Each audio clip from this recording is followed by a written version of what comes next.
עידן גיגי הוא ולוגר ומילואימניק שכבר השלים כמה וכמה סבבי מילואים. הוא לא מסוגל להישאר במקום. אחרי שחצה את תאילנד על אופנוע במשך חצי שנה, הוא החליט שלא הספיק לו. בימים אלו הוא חוצה את קוריאה הדרומית, והפעם על אופניים. וכמו בתאילנד, גם הפעם הכל מתועד. הנה אחד הסרטונים שלו.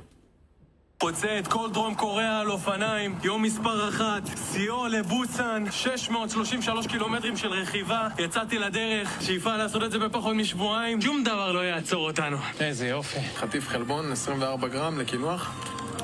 יש לי 3 שעות עד שמחשיך, אני חייב להרביץ עבודה, אני בשאיפה שלי עד גיל 30 רציתי להיות מיליונר. היום אני מיליונר ברוח. מיליונר ברוח. נגיד עכשיו שלום לעידן. מה העניינים? אצלנו בסדר, קצת מקנים כשרואים את התמונות, את ההרפתקאות שלך. נמצא בקוריאה הדרומית, איפה בדיוק? נכון. עכשיו אני כבר אחרי המסע בקוריאה הדרומית, ואני נמצא כרגע ממש ליד הפוג'י מאונטן ביפן. וואו, עדיין עם האופניים? כן.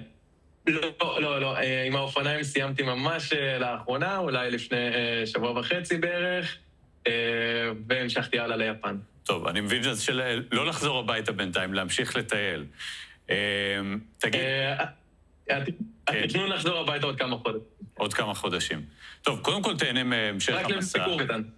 אבל תראה, רואים בסרטונים שלך, עכשיו אתה קוריאה הדרומית על אופניים, אבל לפני זה היינו גם בתאילנד על אופנוע, היו עוד כמה יעדים.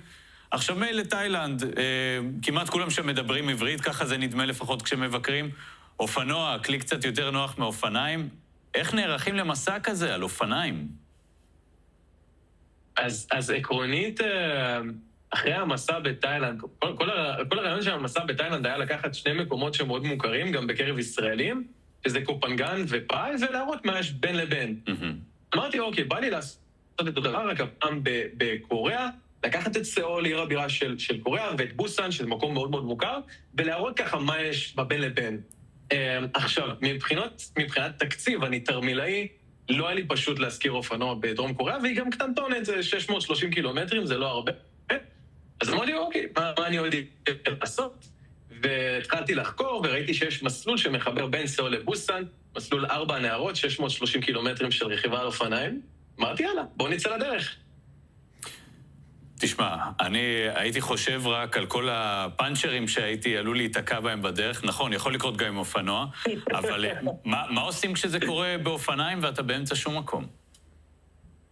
אוקיי, אז היו לי 2 פאנצ'רים בדרך, ואני לא יודע, אני בן אדם נורא אופטימיסט, ואמרתי, אוקיי, לא, מה הסיכוי שיהיה לי פאנצ'ר?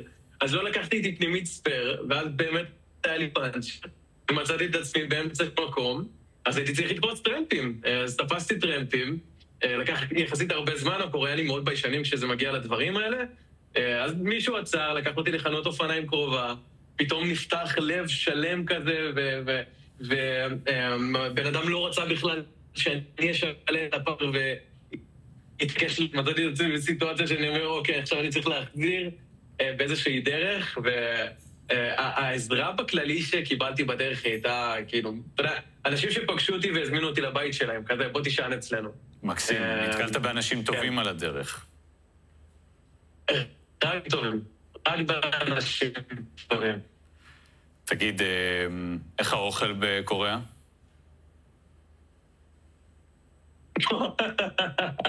איזו שאלה, מדהים, מדהים, מדהים, מדהים, מדהים, מדהים.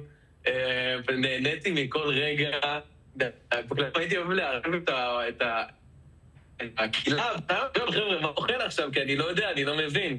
אז היו עוזרים לי הרבה, וככה מספרים לי גם על התרבות עצמה וגם על המזון, אבל אוכל, וואו, וואו, וואו, וואו, משהו אחר לגמרי. טוב, לפחות מהסרטונים שלך ראיתי שאולי לשומרי כשרות זה יכול להיות קצת יותר מאתגר, אבל אם ממש רוצים זה אפשרי. בשורה התחתונה, אתה ממליץ? נכון. ממליץ לעשות את גם כן מסע דומה? אז זהו, אז אני, להבנתי, מקווה שמישהו יתקן אותי, אבל להבנתי הייתי בין הישראלים הראשונים שעשו את זה, ואולי גם אולי הישראלי הראשון שתיעד את המסע הזה, וזה היה מדהים לפתוח איזה משהו שהוא ככה, אולי פחות נראה עד כה ברשתות החברתיות, לפחות בעברית. ממליץ מכל הלב לעשות את המסע הזה, לא עכשיו כי חורף ומאוד קר, אבל בוא נגיד מחודש מרץ עד חודש אוקטובר, וואו, וואו, וואו, וואו, ממליץ מכל הלב. איזה יופי, עידן. טוב, יכול להיות שנתת השראה עכשיו לכמה אנשים, גם ברעיון הזה וכמובן בסרטונים שלך שאפשר לראות במגוון פלטפורמות ברשתות החברתיות.